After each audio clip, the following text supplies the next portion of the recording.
Welcome to the Garden of Glory.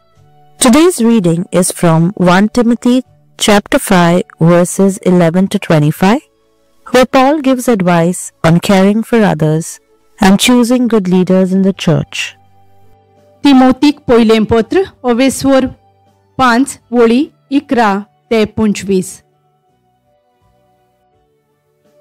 त्याहून उणे पिरायेच्या विधवांची नावां शिवडेर घालू नका, कित्याक क्रिस्ताक भासावणी केल्या उपरांत तांच्यो कुडीच्यो ओंदवण्यो वाडटात तेन्ना त्यो लग्न जावंक सोदतात आनी पयलीं दिल्लें उतर मोडूंक पावतात आनी अशें गुन्यांवकारणी जातात.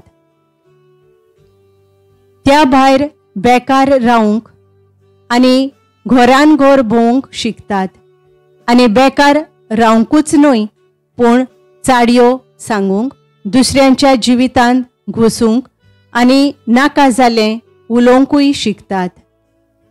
देखून तोरणे पिरायेच्या विधवांनी नव्यान लग्न जावचें, भुरगीं जल्मा हाडचीं, आपलें घरदार करचें आनी आमचेर वायट उलोवपाक दुस्मानाक सोंद दिवची न्हय अशें म्हाका जाय. थोड्यो तसल्यो भावार्थ सोडून सैतानाचो पाटलाव करूंक गेल्यो. कोण एकले भावार्थी बायलेच्या सोयऱ्यामदें विधवा आसात जाल्यार तिणेंच तांचो सांबाळ करचो आनी पवित्र सोबेचेर तांचो भार घालचो न्हय. अशें पवित्र सोबा कोण नासलोल्या विधवांचो सांबाळ करूंक पावतली. आपलो अधिकार बरे भाशेन चलयतात त्या पवित्र सोबेच्या जाणट्यांक दुपेट मजुरी दिवची, भोव करून उतर पोरगोटूंक आनी शिकोवन दिवंक घास घेतात तांकां. तर पवित्र पुस्तक सांगता, मळतोल्या पाडयाच्या तोंडाक मुस्कें घालचें न्हय आनी दुसरे कडेन तें सांगता, वावराड्याक आपलो मुशारो फावो.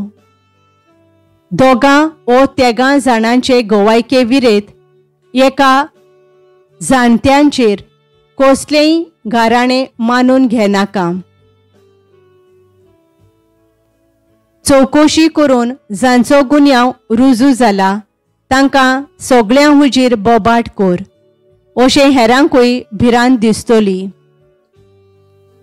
देवा आनी जेजू क्रिस्ता मुखार तशेंच ताच्या विंचलोल्या देवदूतां हुजीर हांव तुका असो हुकूम घालतां, कोणाच्याच तोंडाक पळयनासतना ओ कोणाकूच फावो नासलेलो उपकार करिनासतना ह्या कायद्यांक पाळो दी. दोडवोडान कोणायचेरूय हात दवरूं नाका आनी दुसऱ्यांच्या पातकांचो भागीदार जावं नाका. तुजें जिवीत नितळ निर्मळ जावन दी. तुजे जिरोवणेक आनी भोवून भोवून तुका येता ते पिडेक लागून ह्या फुडें उदकूच पियोन रावूं नाका, पूण थोडोसो सोरोय घे. थोड्या मनशांची पातकां जोडती जावचे आदींच स्पश्ट दिसतात. हेरांची पातकां फकत जोडतेच्या दिसा उक्तीं जातात. तेच भाशेन मनशांच्यो बऱ्यो करण्यो स्पश्ट दिश्टी पडटात, पूण तशें घडना जाल्यारूय त्यो सदांच लिपोवन उरूं नजो. Paul reminds us to act with wisdom and to be fair. God sees everything, even what is hidden.